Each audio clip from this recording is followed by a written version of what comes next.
Welcome to the Capstone Conversation, where you learn about what's happening in the greater East Bay. I am your host, Jared Asch. Today, we're going to look at CEQA reform, understanding what is CEQA, why does it need to get reformed, the good and the bad about it, along with the history. Today, we are joined by Matt Regan from the Bay Area Council. Matt has spent his career focused on not as an attorney doing land use issues, but as a policy person studying CEQA and what it needs to happen and its challenges. Matt, tell us a little bit more about your background. Thanks, Jared, and thanks for the invitation to come talk to you today. I work at the Bay Area Council. We're an employer-sponsored public policy advocacy organization. Our basic mission is to make the Bay Area the best place in the world to live and work. We focus on areas that are challenging for our residents, our employers: housing affordability, transportation congestion, energy reliability, water reliability, climate change, workforce, all of the major drivers of what makes this place a success, but also what makes it difficult to live here and challenging to live here, the cost of living, all of that stuff.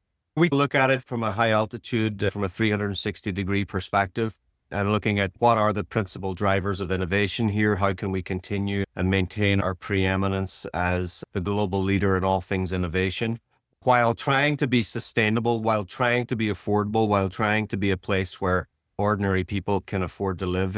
We're trying to have cake, eat it, and all at the same time. Yeah, that's basically, it's not an easy job, but it keeps us busy.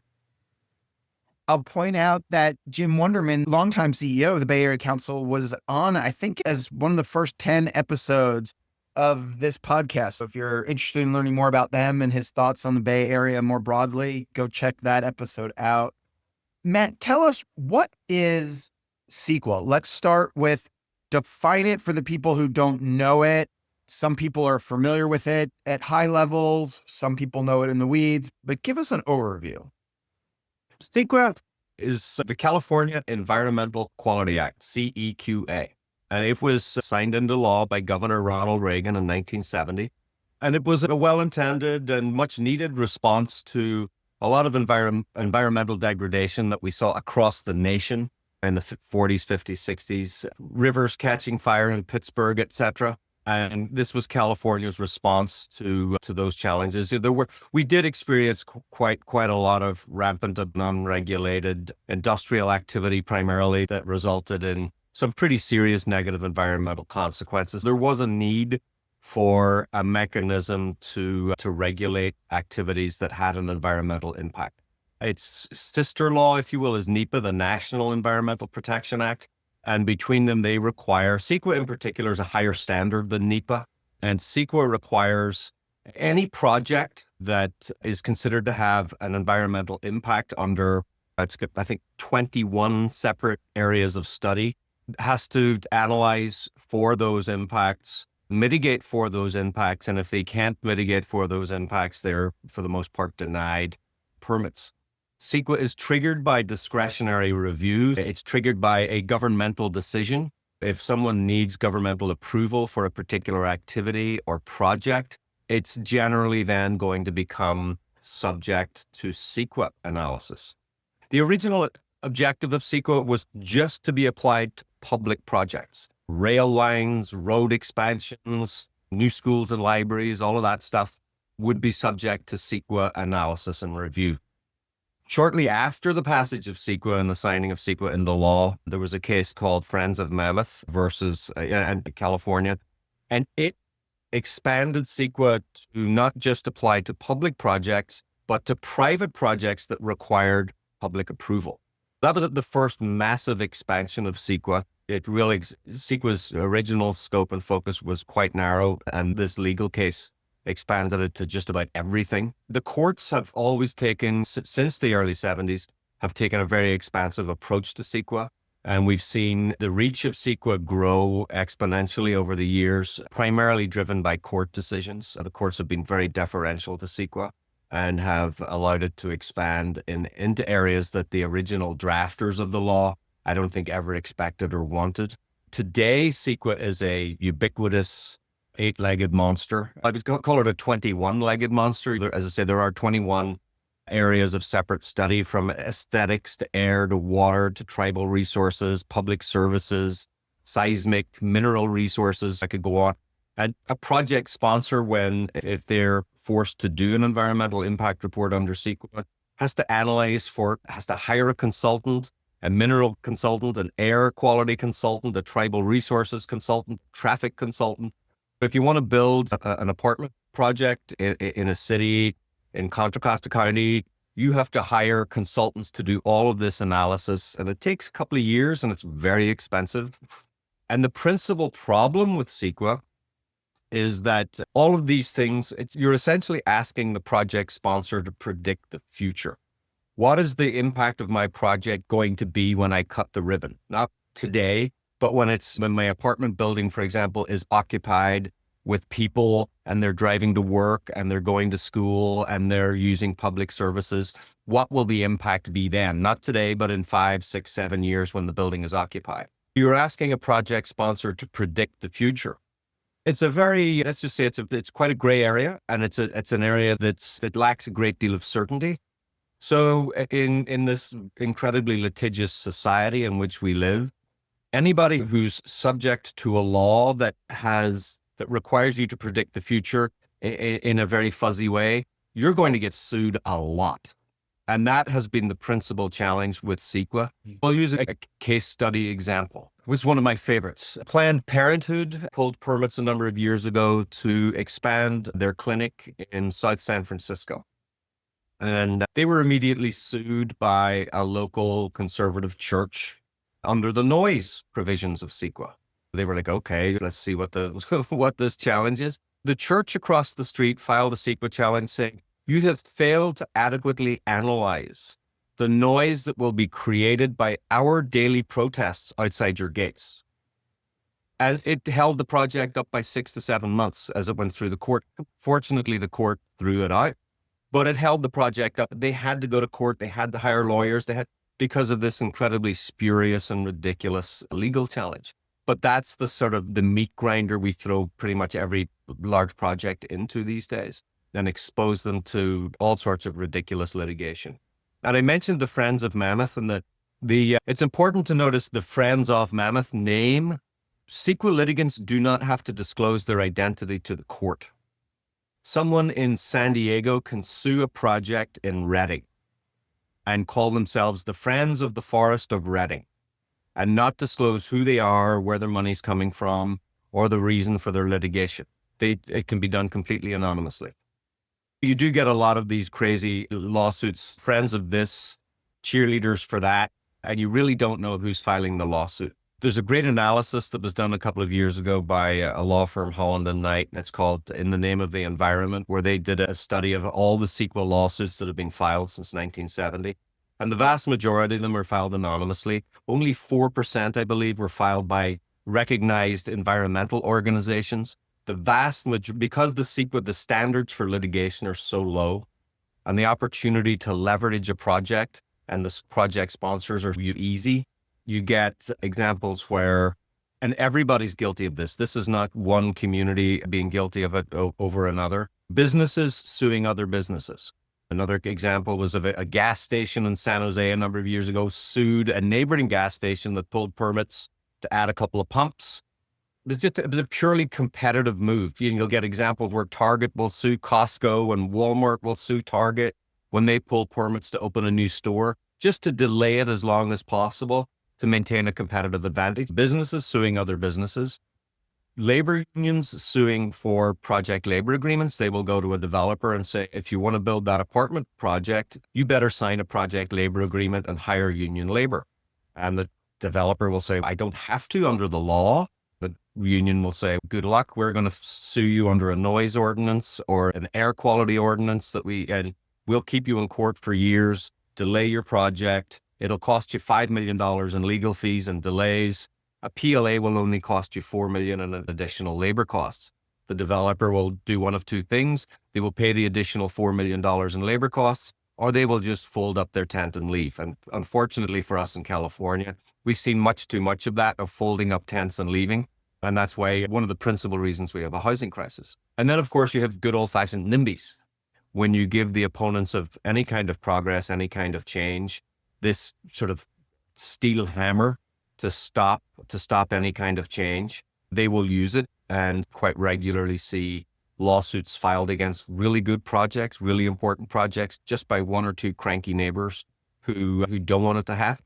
That we're suing ourselves in California. We ask why government is so inefficient and why high-speed rail, 25 years after we passed the bonds, we're still looking at fraction of a project built, and we're still going through environmental analysis for certain. It's like people have lost faith and trust in the ability of government to deliver anything, in large part because they have to go through the same meat grinder of environmental analysis as private sector projects, and nothing gets done. CEQA has definitely been a major contributor to slowing down and stopping progress in California.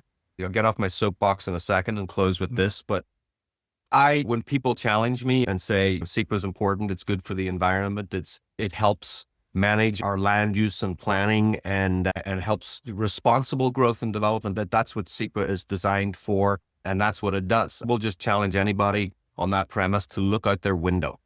Now, you probably noticed I have a bit of an accent. I moved from Ireland to San Francisco in 1994.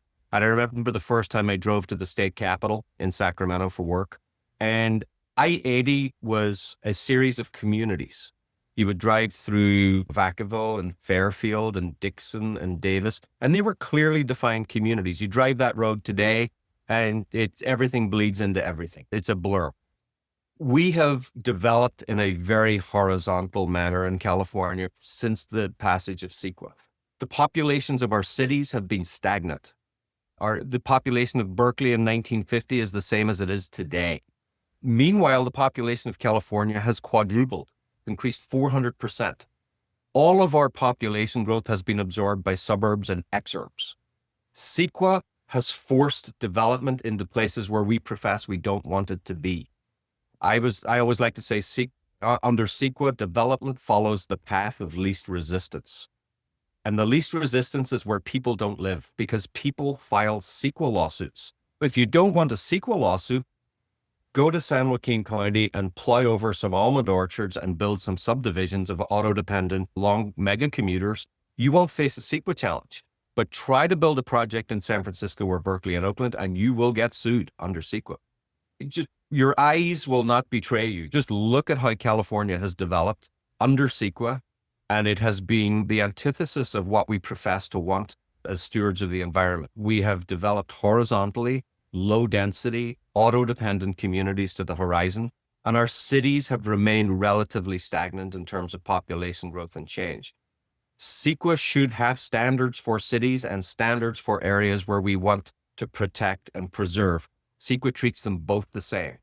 In cities and urban areas, you're much more likely to get sued than in these suburban and exurban areas that we profess to want to protect. The truth lies in reality. And if you look at the state and where we've grown, it has not been in the places that have transit, that have jobs, that are walkable. It is in the places that are auto-dependent and far-flung and as far away from jobs as we can get them. Again, if you want to argue the merits of CEQA all day long, I'll just say, look at the evidence. Look at how California has developed under CEQA. And that's why we need reform. Wow. A lot to unpack there. A couple of questions stand out. First, just I'll define NIMBY is, for those of you who don't know it listening, it's not in my backyard. People who don't want construction projects, more housing in their neighborhood. I'm going through that in an area in Walnut Creek where people are concerned about townhomes taking over an office park, but actually the transit studies show that's actually less traffic because you have less in and out and at different times of day. I want to talk about how easy it is to file these lawsuits and delay things. One thing is price. It's practically free, low dollar to at least initiate this and create delays in CEQA. Can you talk about that barrier at entry to even file the suit? Yeah, someone will correct me. I don't know the exact numbers, but it's something like $500 to file a CEQA lawsuit. And then as soon as you hit that button, the project stops. And time is money. When people ask, why is it so expensive to build in California versus other states? The construction materials cost the same in California as they do in Texas. Why is it $1 million a door to build a housing unit in California when they can build that same housing unit in Texas for $350,000? Where's the rub? What's creating this huge delta? And in large part, it's process. It's legal challenges, it's process, and it's uncertainty. The lack of certainty is really expensive. If you're a real estate investor, let's say, for example, large apartment developers, even affordable housing developers, they use public pension funds, teachers' pension funds, SEIU's pension funds. They're large investors in real estate and large investors in the construction of new homes. In California, because the failure rate for housing projects is so high, when you invest a whole bunch of money up front, that first tranche of money that goes into a project in architecture and engineering and site plans and CEQA consultants and lawyers, that's high risk money. The first tranche of money, your chances of losing that are quite high in California compared to other states where the failure rate for housing projects is much, much lower. Investors require higher rates of return in California because the risks are higher. The risk of losing your money is higher in California. These funds, these institutional fund investors require higher rates of return. That's just one reason why the costs here are that much higher. We've made it uncertain. We have made it costly. We have made it lengthy, and we've made it litigious. And these things cost money. We need to find that Goldilocks zone, that balance between environmental stewardship and protection and allowing good projects to move ahead in a timely and efficient fashion. We have erred on the side of extreme caution. Nothing shall proceed until we have examined everything to the nth degree and mitigated everything to zero and made sure that there are absolutely no impacts on anything ever. And that's not how the world works. And we have essentially cast ourselves in amber, and there shall be no change. Nothing shall be altered.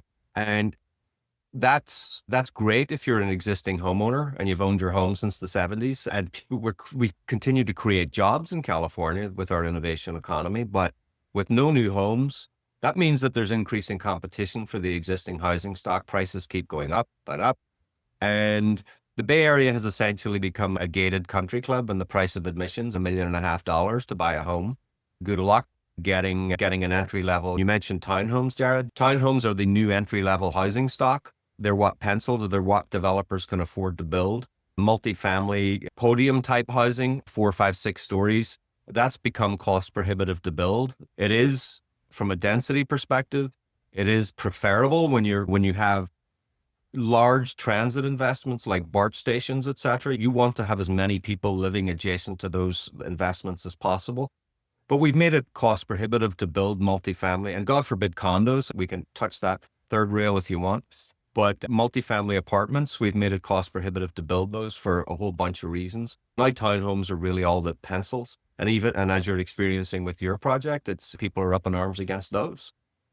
I call them progressives against progress. There are two different kinds of NIMBYs. There are left NIMBYs and there are right NIMBYs. Left NIMBYs, the progressives against progress, their attitude towards CEQA is a misguided attitude around it's here to protect our environment from rapacious developers and those who would profit from the destruction of our environment. I'll just say, open your eyes and look at how we have developed and argue with me that it has been a good thing. And they also say, if you want these streamlining measures, if you want CEQA exemptions, or if you want to fast track through CEQA, then you have to give us things like below market rate units, BMR, affordable units. This has been the bane of CEQA reform efforts in the past.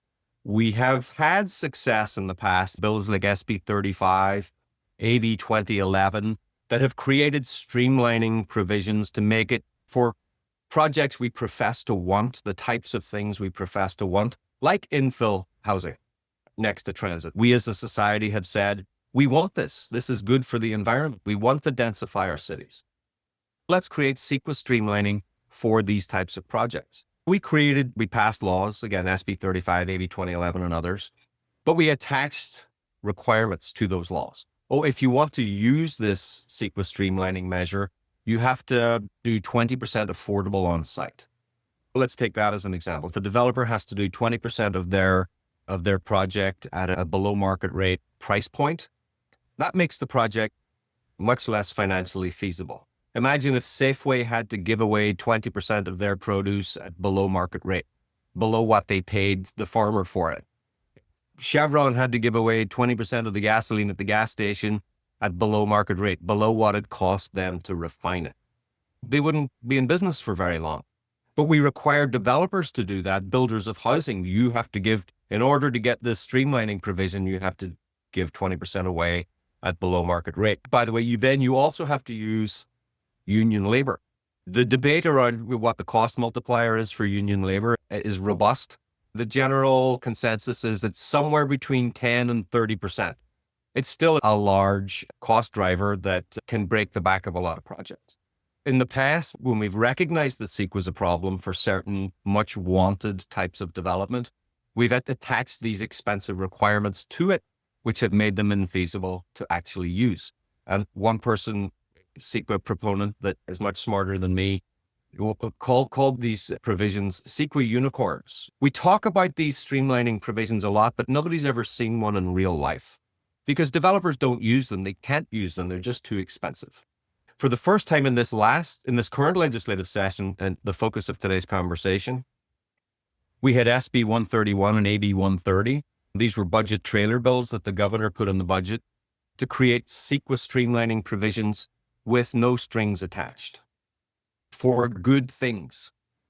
The types of projects we desperately need as a state, we desperately need as a society that have been hung up in litigation for years, and we're starting to get them now. We will start to get them. The law went into effect immediately in June when the governor signed the budget.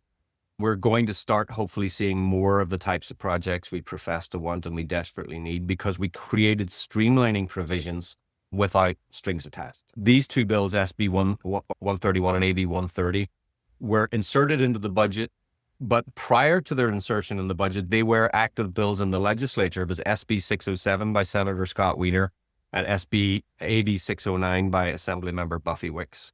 Those were both bills sponsored by the Bay Area Council, my employer. We have been working on CEQA reform for a very long time. I jokingly call CEQA reform job security. For the first time, really since the passage of CEQA in 1970, we've seen meaningful reform and meaningful efforts to make CEQA into what it's the original framers of the law wanted it to be, a law that genuinely protects what we value in our environment, but allowing the type of development that we need in the places where we profess to want it. You know, those two pieces of legislation that were in the budget, I have great hope for that we will start to see the tide turn on the sprawl and the auto-dependent types of development that we've seen for years in California. I want to talk about population because you talked about population in many of these cities being stagnant, and California as a whole has paused in growing in the last few years, and especially definitely not growing at the rate of other states. And that's because people can't find housing. It's not about the jobs. It's about good quality, affordable housing. I use the lowercase a because I'm talking middle class. We lost one congressional seat this time around. I've seen projections that California could lose 2 more congressional seats. Talk about the politics and the impact of the no population growth compared to other states that are growing. That's a great question, Jared. And I could take a half hour to unpack it, but I'll try to be as concise as possible. 40,000 people every single year leave California for one state, Texas. Look at the census data. And that's just to one state. They're leaving for other states too, but 40,000 a year are leaving for Texas. And as you correctly point out, it's not for higher paying jobs. It's certainly not for lower taxes because California's got the most progressive tax system in the nation. Lower income people pay essentially no taxes in California. In Texas, they pay much higher than they do here. They are leaving for affordable and available housing because Texas builds a magnitude more homes than we do in California. We are, and people will say, we're making Texas bluer. That's a good thing. No, these are primarily people, lower and middle income people leaving from the redder parts of the state, from the Central Valley and other parts of the state, leaving for Texas, making Texas redder, not bluer.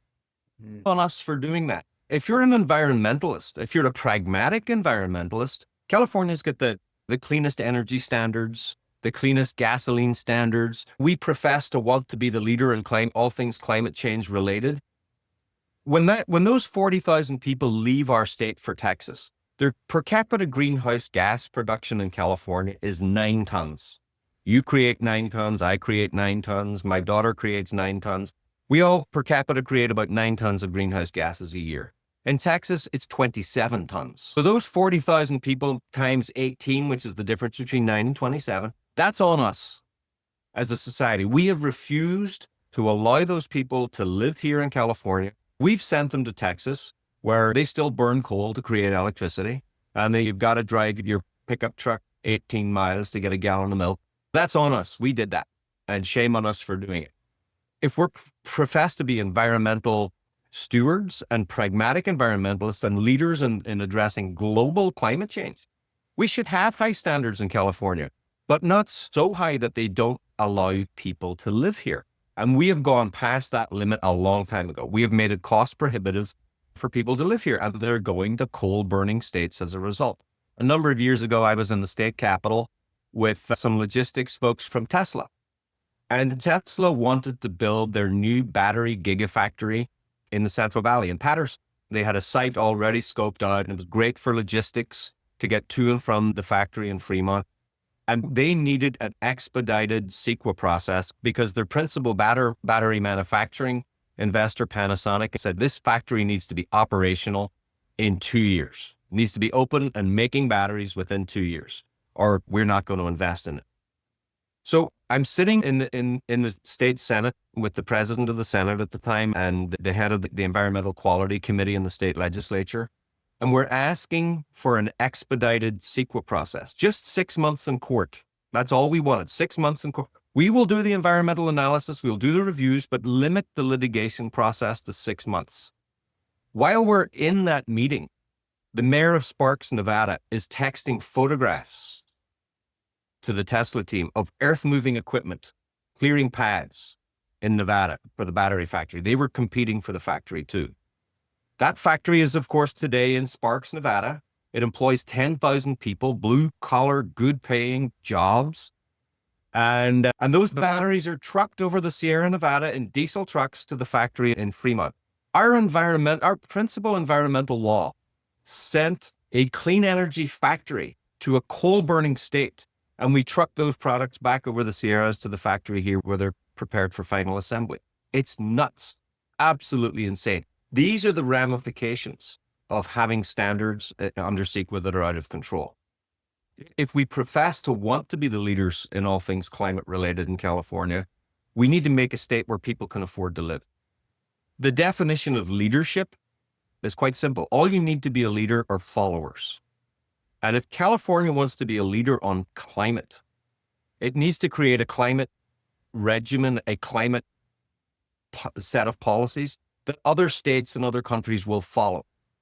If we crash our economy off a cliff, if we make it cost prohibitive for middle income people to live here, nobody will follow. We will become a sad story, a warning to others of how not to do climate change policy. And I think what we've seen in the recent efforts to reform CEQA is a realization that nobody's going to follow us if we continue to get more and more expensive and our population continues to decline and people flee the state for other states and for jobs and for housing. We have to create a California that's affordable for everyone and that where advanced manufacturing and green manufacturing can thrive, and that the CEQA litigation, the challenges on just about everything are kept to a minimum. And we have to, and we're beginning to see some chinks of light in that regard, but we have a lot of catching up to do as a state. Yeah, that's really an interesting perspective when you talk about it and talk about sprawl. Texas is they're just building, like you said, in the middle of nowhere compared to the advantages we have here, and they don't have mass transportation. Let's get back into the history of CEQA and the ARC. What has really led to the reform? Because we've been talking about this reform and the need for this for 10 or 15 years. What was the final straw that got enough votes in the legislature? It's been trench warfare. There have been no silver bullets that are aha moments where people woke up one day and went, "This is wrong. We need to change it." It's been a slog. And you go back over even a decade ago, it would have been impossible to make any consequential changes to CEQA within the state legislature. You had voices, certainly in the business community and the pragmatic environmental community, saying something needs to change. But then you go to the state legislature and you got me working for a business association going to the state legislature, which is dominated by Democrats, saying, we need to change this. On the other side of the argument, you have organized labor and the large environmental groups, the Sierra Club, NRDC, the Native Plant Society, the biological diversity groups. They're all saying, no, don't believe the evil business groups. They just want to destroy California for profit. And guess what happened? Nothing changed for the longest time. Over that time, I think the abuses of CEQA continued to stack up. I mentioned the Planned Parenthood example. In San Francisco, when Gavin Newsom was mayor, he decided to have bicycle lanes. Bicycle lanes are going to be a priority for San Francisco. He painted bicycle lanes. A single car advocate said, you didn't do an appropriate environmental analysis for those bicycle lanes. I'm suing you under CEQA. The city had to fire up the butane tanks and burn all that paint off the street because they hadn't done an appropriate, according to the court's CEQA analysis. Then they had to go through a multi-year CEQA analysis and then repaint the streets. Again, and that there are multiple examples of CEQA abuses like that are obviously antithetical to any kind of environmental objectives. And then the cherry on the cake was the People's Park housing project in Berkeley, where the opponents of that said that students are pollution. They're noise pollution. They're noisier than the average people, therefore they must be deemed noise pollution. And the proponents of the project didn't sufficiently analyze the noise pollution created by students, therefore the project should be denied. When you get to the point where you're deeming students as polluters, as pollution, not because of their activity, just for their very existence, they are pollution. The state got to the point where we got to do something. This no longer passes the laugh test. Parallel to all of the abuse case studies that were continuing to stack up, the politics in California were beginning to evolve. We had the evolution of the YIMBY movement. Yes, in my backyard, as a counter to the NIMBY movement, not in my backyard. A bunch of young people, angry young people who've been left on the sidelines, can't afford a place to live. They want to live in the Bay Area. They eventually want to own a home and participate in the American dream, but we've made that impossible for the next generation. They've been involved in organizing and getting into politics and making their case loudly and very well, I might add. It's been great having that foil and ally in the CEQA reform movement.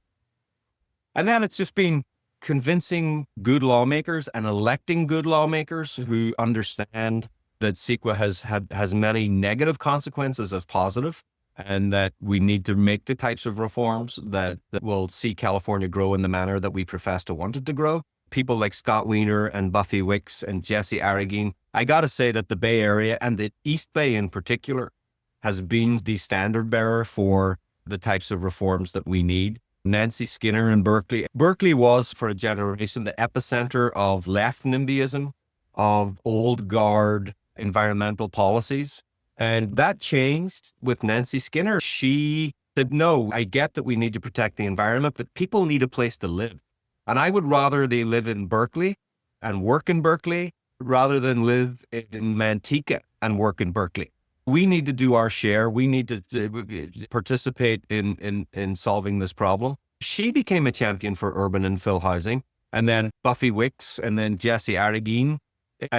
My own senator, Tim Grayson, has been a quiet champion for all of this as well. He's taken more brave votes, I think, than any other legislator in Sacramento in the last number of years to allow for housing in his district. We need more of that. We've been able to foster a coalition, primarily Northern California driven. The Southern California LA caucus is still a decade behind us in terms of pragmatic thinking on this issue. It's still ridiculously difficult to convince LA lawmakers that sprawl is bad, that auto-dependent living is probably a thing we should be discouraging, that walking to work's a good thing, walking to the store is a good thing. I always like to say, you look at San Francisco from an environmental perspective. San Francisco is the most environmentally sustainable city in the world to live in. It's 50 degrees in January. It's 50 degrees in July. You don't need heat. You don't need AC. You can walk everywhere. You don't need a car. It's got great transit. It's got jobs. It's got services. From an environmental perspective, it's probably one of the lowest carbon footprint places you could possibly live. It's also the hardest place on planet Earth to build housing, primarily blocked by environmentalists. The cognitive dissonance is unbelievable. And that's true for our region as a whole, in California as a whole. Coastal California is off limits to building housing. And most of our coast is very temperate, a perfect place for housing. No, we want you to live in the Central Valley where it's 25 degrees in January and 125 degrees in July. And you got to drive 2 hours to your job on the coast and 2 hours home at night. We profess to want certain things, but we refuse to make the changes to allow those things to happen. We dig our heels in on these antiquated environmental laws that reflect the environmental priorities of the 1950s, not environmental priorities of the 2020s. And we're finally slowly catching up. One of my favorite headlines over the years, which was eye-opening, was, I think it was called Berkeley 70 Liberals versus Modern Progressives. And it was exactly what you're talking about. It was those old schools who just we're all in favor of environment and mass transit and more housing, just as long as it's not in my backyard. Mm-hmm. But it wasn't like they were fighting conservatives. They were fighting against people who were saying, I want to live where I could walk to work and things. I think that was eye-opening. We have this CEQA reform now. Mm-hmm. Permit streamlining is a big issue. Cities are dragging their feet. I believe the governor was just in San Francisco. The former mayor of San Francisco was just in saying, you've got to improve and use technology to improve your permit times.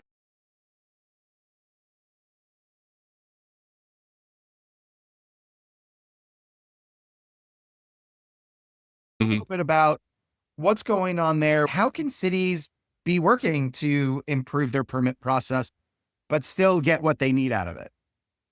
There's the pre-entitlement CEQA process, which is just, we've talked about that at length. And then there's the post-entitlement permitting process. Once you get your legal entitlement to build, you've gone through the CEQA process or you've been deemed exempt, then you've got to, you build your project, and then you've got to get permits from the city all through the construction process. You've got to continually go to the city for permits. And at the beginning of the process, during the process, and then after the process, after your project is finished, there are a whole bunch of permits that have to be signed off on by the city. And that process is arduous and complicated and expensive and can add just heaps and heaps of unnecessary costs. Our own office in San Francisco that we moved into 3 years ago, I think we just in the last month got our final sign off on our fire permits from the fire department. And I don't think we have our certificate of occupancy yet. 3 years after opening the doors and still fighting the city to get permits and having inspectors come in and look at the size of the font on the fire escape exit sign, all that stuff, constant bureaucracy. San Francisco is guilty of it way more than most. And I would like to give the city the benefit of the doubt that they're just being a perfectionist and they're being as careful and as detail oriented as possible in the process. But having heard so many horror stories, one would have to believe that there's a certain amount of throwing sand in the gears to slow stuff down. Positive outcomes and making sure that projects are safe and well built and well inspected and the elevators are safe and they're not going to fall apart and the windows have been installed correctly. All of these inspections can be done in an expedited, timely, cost-effective manner. It shouldn't take 6, 8, 9 months, 3 years in our case to get a certificate of occupancy for your project. Cities can and should be more attentive to getting these permits out the door in a timely fashion. Those are the permits on the back end. But getting your construction permits at the beginning of the project, your permits to excavate, your permits to dig a foundation, arduous, expensive. And then you run into a whole bunch. We could go down a number of blind alleys here, Jared. Then you run into the Bay Area Air Quality Management District, who you have to go to get a permit. As soon as you put a shovel in the dirt, they will go, no fugitive dust can leave this construction site. One particle of dust is one too many. As soon as you put a shovel in the dirt, then you put your air monitors up and they come and inspect. If they see a particle of dust landing on a car across the street, they'll shut you down. Again, trying to do urban infill, the types of projects that we really want and desire to reduce vehicle miles traveled, to reduce greenhouse gases, you have to mitigate everything to zero, which is functionally impossible. These permits require you to do everything to perfection. And perfection it's in the realm of the gods, not in the realm of man. And we can't be perfect. Nothing ever is. But we demand it of these projects. And if you're not perfect, you don't get your permit. And again, slows everything down, adds costs, and makes housing and everything else difficult, nigh on impossible to build. The Bay Air Quality District and their regulations has been a large topic around the refineries and around manufacturing, particularly those clean energy projects. Before we leave, Matt, what advice do you want to give to city leaders around and elected officials from the legislature on down around building and CEQA and everything else? Ask yourself, what are your desired outcomes? What do you profess to want as an elected official for the future of California? What does the future of California look like to you what does a successful outcome look like for California? For me, it's a state that's affordable for working families to live in. It's a state that leads on environmental stewardship and on greenhouse gas reduction. It's a state that was the state that offered opportunity. It was a state where people want to come to. Back in the 60s and 70s, songwriters used to write songs about coming to California. Nobody writes those songs anymore. We want songwriters to write songs about coming to California again, about the shining city on the hill that it once was. We need to become that place again. And how do you do that in a sustainable, equitable manner? And it requires growth. It requires progress. We need to find a way to have it all. We need to have growth and progress, affordability, equity, and environmental stewardship. We have placed certain things on a much higher pedestal than others. We've had a generation of progressive leadership in California with the most regressive outcomes for society. The wealth gap in California continues to grow. It becomes less and less affordable for low-income people every single day. And I would challenge elected officials in California to look at the outcomes that have been achieved by the policies that have been put in place by these unelected bureaucrats at the California Air Resources Board, at the Bay Area Air Quality Management District, appointed bodies that have supreme control and authority over how we run our state and our region, its economy. And they don't give a fig about jobs. The Air District will tell you with unabashed pride that taking one particulate matter out of the air is more important to them than saving 10,000 jobs. They don't care. We can have the jobs and clean air. We can have both. But these siloed agencies that have single mission scopes of work, economic growth and development, they don't care. They really don't care. If you lose your job, not our problem. Shouldn't have worked at that refinery. Shouldn't have worked at that car manufacturing facility. Shouldn't have worked at that battery facility. We don't care. We need people to start caring again about jobs in the economy and equity, that those 40,000 people who leave for Texas every year can stay here and can afford to live here. I would challenge, to answer your question, for the elected officials, ask yourself what California looks like in the future, a successful California, from the 3 E's perspective: the economy, the environment, and equity.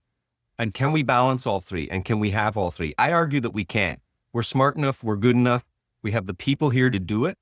But for the last generation, we have placed environmental stewardship, and I would argue the wrong kind of environmental stewardship, that 1970s version of environmental stewardship. We've placed that on a higher plane than the economy and equity, and they have both suffered as a result. And we've seen a keyboard economy develop in California where if you've got an advanced degree and you can plug in and you can work, and keyboard economy is clean. People working on their laptops don't create a lot of greenhouse gases. We've sacrificed our manufacturing economy and our energy and everything else on the altar of this 1970s version of environmentalism. We ship those jobs. Again, I mentioned the batteries. We ship those jobs to other states, but we still import the products at the end of the day. We still use those batteries. We still use all of the manufactured materials and products that we've shipped the jobs to other states. We still use them, but it's not those greenhouse gases aren't created in California. We get to say, yay, us, look at our greenhouse gas reduction numbers. The numbers are unimpeachable. All of our recent greenhouse gas reduction numbers are primarily driven by loss of population and loss of jobs. It's not because we're all driving battery-driven cars and we're putting solar on our roofs. Those are marginal benefits. The principal driver of our greenhouse gas reduction success has been driving people and jobs out of California. I would argue, if we want to lead on this, and again, going back to the question to our elected officials and leaders, we can lead on environmentalism, and we can have social equity, and we can have a diverse job base, and we can have people who make $65,000, $75,000 a year in blue collar jobs and can afford to live in California, can afford a home in California. We can have that. Other states have it. And I would argue that we're much smarter than a lot of these other states. We have the brain power here to do it. And I would challenge them to rise to that occasion and see if we can't find a future for California where we can all afford to live here. That's a great way to end. Thank you, Matt Regan from the Bay Area Council, for joining me today. Thank you, Jared. Thank you. Much appreciated. Wait, don't leave yet. Hit subscribe. Make sure you get the weekly updates. We have a new episode every Wednesday for stuff happening in the East Bay. In the meantime, follow me on LinkedIn, Jared Asch, or check out our firm where we have a weekly newsletter and blog at Capstone Government Affairs on LinkedIn. Thanks for joining us today on the Capstone Conversation.